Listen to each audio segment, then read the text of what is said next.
एक रात एक चुपचाप पहुंची कार। पीएम आवास पर आरएसएस प्रमुख मोहन भागवत की मौजूदगी। ना कोई प्रेस रिलीज, ना कोई बयान। 1 घंटा 30 मिनट तक चली बैठक और उसके बाद सन्नाटा। कोई ऐलान नहीं, ना कोई चेहरा बदला, ना कोई विचारधारा वापस आई। बल्कि अगले ही दिन मोदी वहीं के वहीं और आरएसएस के अंदर एक गूंज, अब नहीं, बस अब नहीं बनेंगे इस सत्ता की चुप सहयोगी। संघ के अपने लोग अब बोझ क्यों? जब बीजेपी को सत्ता मिली तो बहुत से पदों पर संघ के पुराने स्वयंसेवक बैठे। संगठन महामंत्री, राष्ट्रीय पदाधिकारी, मंत्रिमंडल के चेहरे। पर अब 2024 के बाद से अचानक आरएसएस ने खुद कहा, हमें अब नहीं चाहिए ये सम्मान, हम अब प्रचारक नहीं बनेंगे। क्यों? क्योंकि संघ को अब लगने लगा है कि उनके लोग मोदी की राजनीति में सिर्फ कालीन बिछाने का काम कर रहे हैं और उनके विचार, उनकी तपस्या सिर्फ इस्तेमाल हो रही है। क्या मोदी आरएसएस से बड़े हो गए हैं? संघ के अंदर एक डर फैलने लगा है। क्या मोदी हमें भी अनदेखा कर रहे हैं? क्या हम सिर्फ शोपीस हैं? संघ का मकसद था विचार से सत्ता की यात्रा, लेकिन मोदी जी ने कर दिया व्यक्ति से सत्ता की ब्रांडिंग। मोदी ना तो संघ की सलाह मानते हैं, ना प्रचारकों की भूमिका को महत्व देते हैं। आरएसएस के एक सीनियर पदाधिकारियों के शब्दों में, हमें जिस पेड़ को सींचा वो अब हमें ही छाव नहीं देना चाहता। अब संघ का ठंडा विरोध शुरू। आरएसएस ने चुपचाप लेकिन रणनीतिक निर्णय लिए हैं। नंबर 1, अब कोई प्रचारक बीजेपी में नहीं जाएगा। नंबर 2, जो पहले है वो भी चरणबद्ध तरीके से हटाए जाएंगे। नंबर 3, संघ बीजेपी की पॉलिटिकल बैकबोन नहीं रहेगा, यानी अब मोदी शाह की जोड़ी को लड़ाई अकेले लड़नी होगी। 2024 में मिली चोट, आरएसएस का वार्निंग सिग्नल। 2024 लोकसभा चुनाव में बीजेपी को बहुमत नहीं मिला।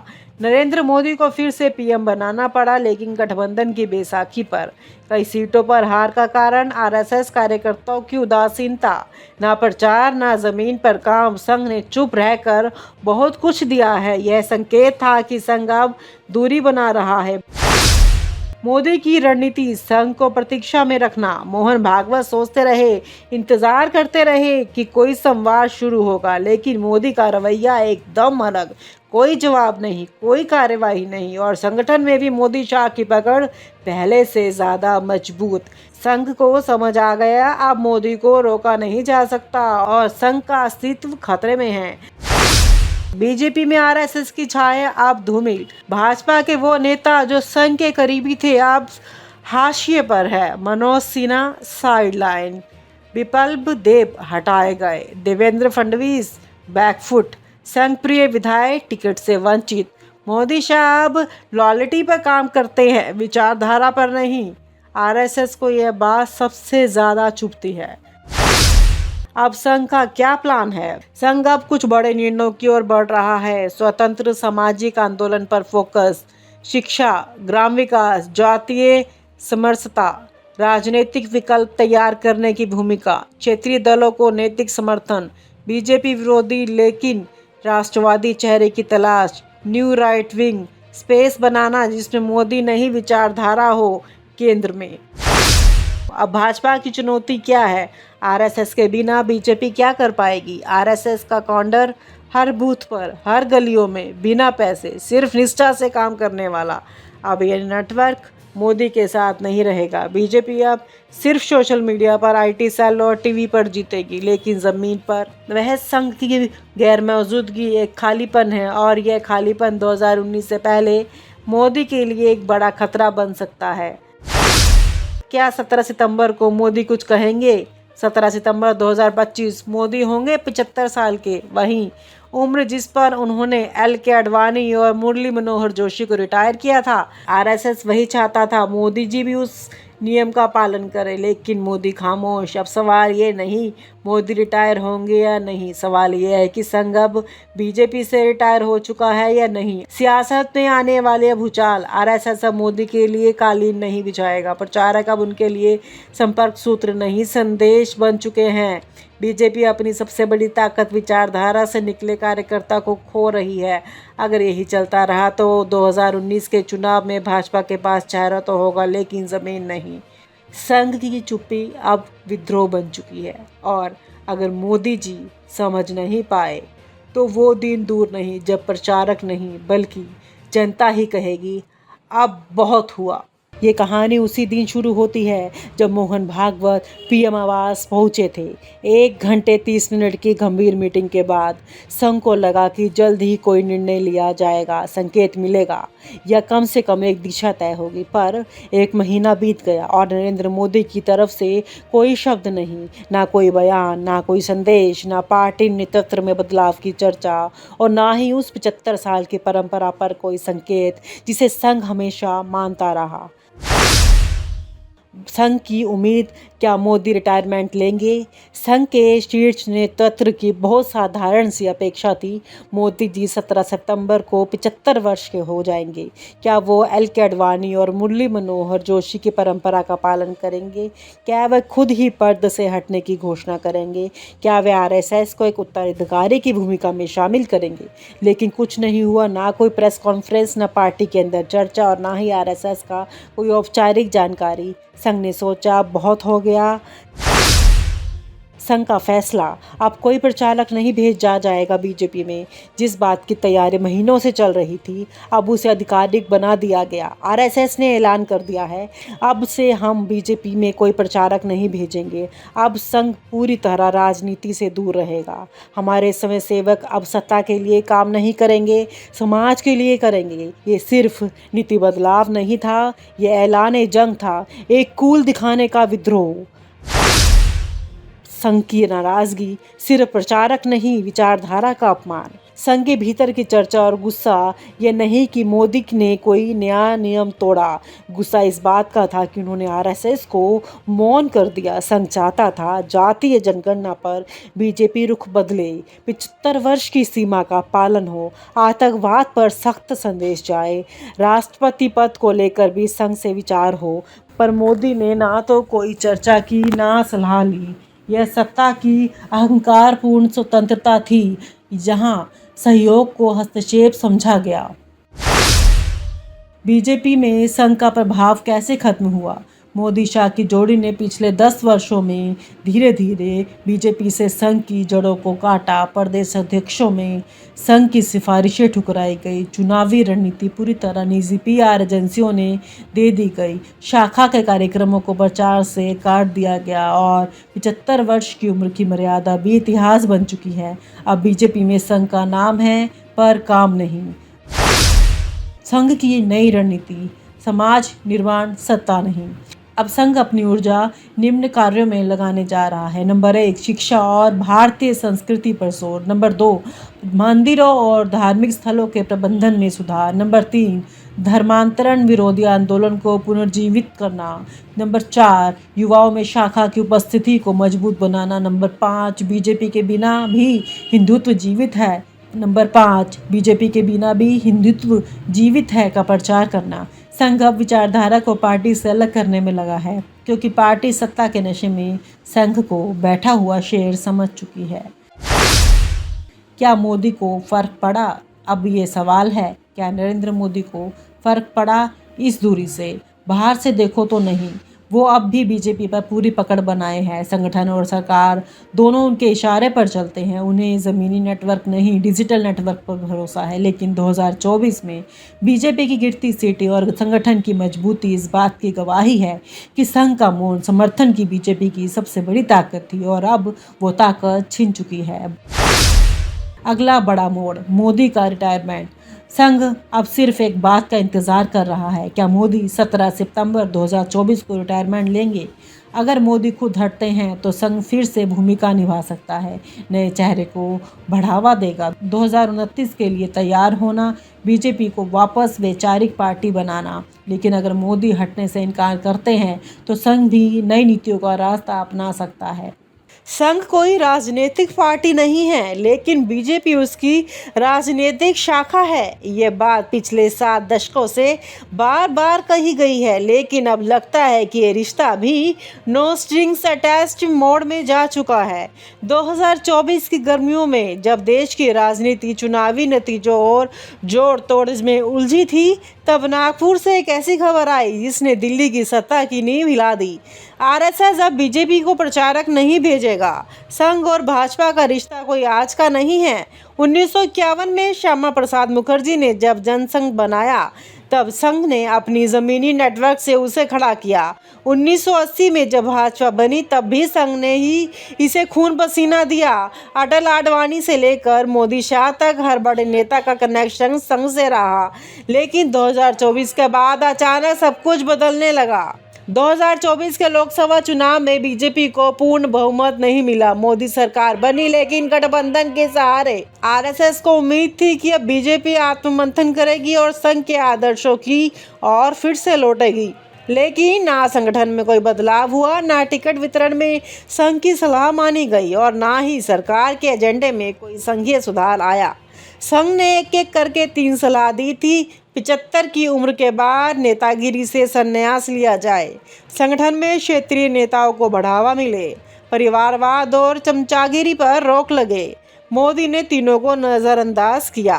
आरएसएस के भीतर एक नया नाम गूंज रहा था, एनपीजीपी, नई बीजेपी, जहां संघ का मतलब सिर्फ लिप सर्विस रह गया था और नीति बन रही थी सिर्फ एक व्यक्ति के इर्द गिर्द। संघ के सीनियर प्रचारकों ने अंदर ही अंदर ये समझ लिया था कि मोदी अब संघ के काउंटर नहीं, अपने ब्रांड के नेता हैं। अमित शाह और जेपी नड्डा जैसे नेता अब संघ की नहीं, मोदी की सुनते हैं। बीजेपी अब भारतीय जनता पार्टी नहीं, बल्कि भारतीय मोदी पार्टी बन चुकी है। नागपुर में एक गुप्त बैठक हुई। मंच पर मोहन भागवत, दत्तात्रेय होसबोले और भैयाजी जोशी मौजूद थे।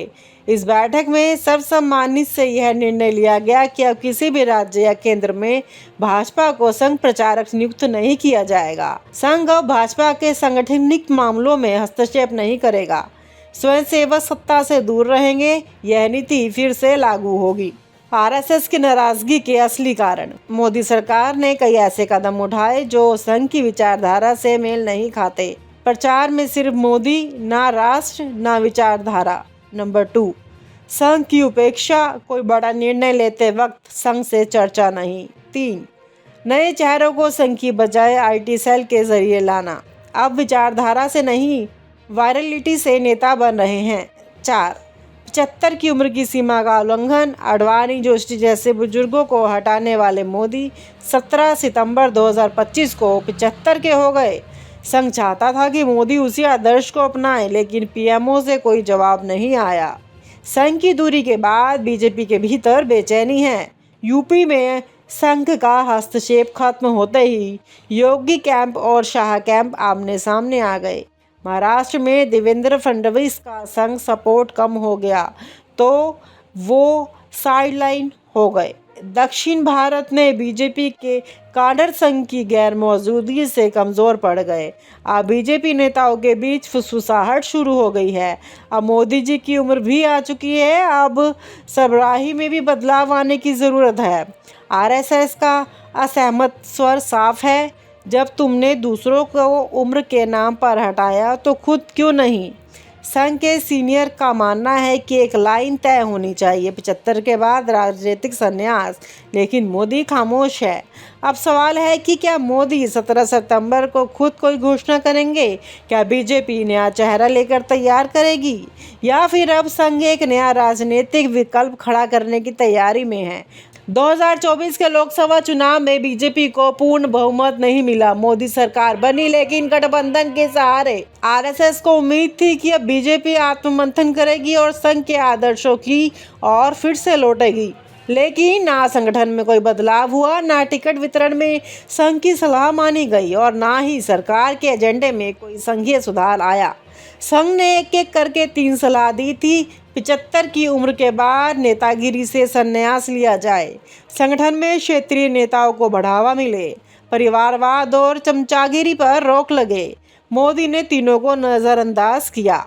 आरएसएस के भीतर एक नया नाम गूंज रहा था, एनपीजीपी, नई बीजेपी, जहां संघ का मतलब सिर्फ लिप सर्विस रह गया था और नीति बन रही थी सिर्फ एक व्यक्ति के इर्द गिर्द। संघ के सीनियर प्रचारकों ने अंदर ही अंदर ये समझ लिया था कि मोदी अब संघ के काउंटर नहीं, अपने ब्रांड के नेता हैं। अमित शाह और जेपी नड्डा जैसे नेता अब संघ की नहीं, मोदी की सुनते हैं। बीजेपी अब भारतीय जनता पार्टी नहीं बल्कि भारतीय मोदी पार्टी बन चुकी है। नागपुर में एक गुप्त बैठक हुई। मंच पर मोहन भागवत, दत्तात्रेय होसबोले और भैयाजी जोशी मौजूद थे। इस बैठक में सर्वसम्मति से यह निर्णय लिया गया कि अब किसी भी राज्य या केंद्र में भाजपा को संघ प्रचारक नियुक्त नहीं किया जाएगा। संघ अब भाजपा के सांगठनिक मामलों में हस्तक्षेप नहीं करेगा। स्वयंसेवक सत्ता से दूर रहेंगे। यह नीति फिर से लागू होगी। आरएसएस की नाराजगी के असली कारण। मोदी सरकार ने कई ऐसे कदम उठाए जो संघ की विचारधारा से मेल नहीं खाते। प्रचार में सिर्फ मोदी, ना राष्ट्र, ना विचारधारा। नंबर 2, संघ की उपेक्षा। कोई बड़ा निर्णय लेते वक्त संघ से चर्चा नहीं। 3, नए चेहरों को संघ की बजाय आईटी सेल के जरिए लाना। अब विचारधारा से नहीं, वायरलिटी से नेता बन रहे हैं। 4, 75 की उम्र की सीमा का उल्लंघन। आडवाणी, जोशी जैसे बुजुर्गों को हटाने वाले मोदी 17 सितंबर 2025 को 75 के हो गए। संघ चाहता था कि मोदी उसी आदर्श को अपनाए, लेकिन पीएमओ से कोई जवाब नहीं आया। संघ की दूरी के बाद बीजेपी के भीतर बेचैनी है। यूपी में संघ का हस्तक्षेप खत्म होते ही योगी कैंप और शाह कैंप आमने सामने आ गए। महाराष्ट्र में देवेंद्र फडणवीस का संघ सपोर्ट कम हो गया तो वो साइडलाइन हो गए। दक्षिण भारत में बीजेपी के काडर संघ की गैर मौजूदगी से कमज़ोर पड़ गए। अब बीजेपी नेताओं के बीच फुसफुसाहट शुरू हो गई है। अब मोदी जी की उम्र भी आ चुकी है। अब सरबराही में भी बदलाव आने की ज़रूरत है। आरएसएस का असहमत स्वर साफ है। जब तुमने दूसरों को उम्र के नाम पर हटाया तो खुद क्यों नहीं। संघ के सीनियर का मानना है कि एक लाइन तय होनी चाहिए, 75 के बाद राजनीतिक संन्यास, लेकिन मोदी खामोश है। अब सवाल है कि क्या मोदी 17 सितंबर को खुद कोई घोषणा करेंगे? क्या बीजेपी नया चेहरा लेकर तैयार करेगी, या फिर अब संघ एक नया राजनीतिक विकल्प खड़ा करने की तैयारी में है? संघ अलग मोर्चा बनाएगा, भारत विकास मंच जैसे संगठनों को बढ़ावा देकर बीजेपी के विकल्प की तैयारी। नंबर 2, बीजेपी में 2 गुट, मोदी समर्थक वर्सेस संघ समर्थक। 2026-27 का नेतृत्व परिवर्तन की अंदरूनी लड़ाई। पॉइंट 3, नई विचारधारा की वापसी या पतन। क्या बीजेपी संघ मुक्त भाजपा बन जाएगी या संघ कोई नया चेहरा सामने लाएगा? यह कहानी सिर्फ एक राजनीतिक दरार की नहीं है, यह सत्ता और सिद्धांत के बीच टकराव की कहानी है, जहां एक और संघ चाहता है कि विचारधारा जिंदा रहे और दूसरी ओर मोदी चाहते हैं कि सिर्फ मोदी मॉडल चले। 17 सितंबर सिर्फ एक जन्मदिन नहीं बल्कि भारतीय राजनीति के लिए टर्निंग पॉइंट हो सकता है। संघ अब भाजपा से अलग है और भाजपा मोदी से अलग नहीं हो सकती, लेकिन अब जब संघ अपना रास्ता अलग कर ले तो क्या मोदी के रास्ते भी कितने दूर तक जाएंगे, यह देखना अभी बाकी है। और आप हमसे जुड़े रहने के लिए सब्सक्राइब करें YouTube पर, फॉलो करें Twitter पर और लाइक करें Facebook पर। और ज्यादा जानकारी के लिए आपको टाइप करना होगा सिर्फ न्यूज़ नशा।